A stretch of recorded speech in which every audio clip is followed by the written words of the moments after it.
a regional African high-level conference on counter-terrorism kicked off on Wednesday at the UN complex in Nairobi.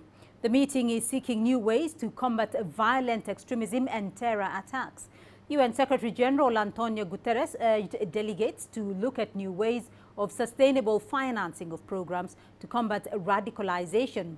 Kenya's President Uhuru Kenyatta called on the international community to enhance the capabilities of African countries facing terror threats. CGTN's Nagila attended the first day of the conference.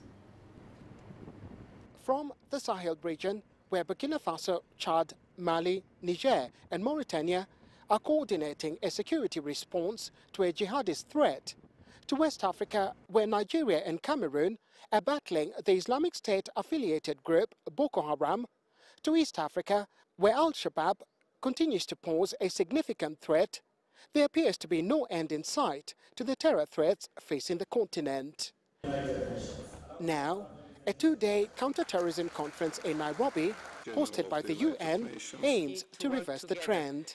I deeply believe that African peace-enforcing and counter-terrorism operations must have strong and clear mandates by the UN Security Council, backed by sufficient, predictable and sustainable financial support, namely through assessed contributions. Kenya's president, whose country has borne the brunt of some of the deadliest terror attacks in recent years, is urging the adoption of a multifaceted approach in fighting terror. Discussions and solutions should propose multifaceted approaches to combating terrorism, extremism and radicalization that confronts the vice on the battlefield, in places of worship, in marketplaces, in our schools, as well as our homes. The African Union is calling on member states to deal with the root causes of terror as they address security threats. This is no ordinary enemy. Countries are now forced to address competing priorities between development and security.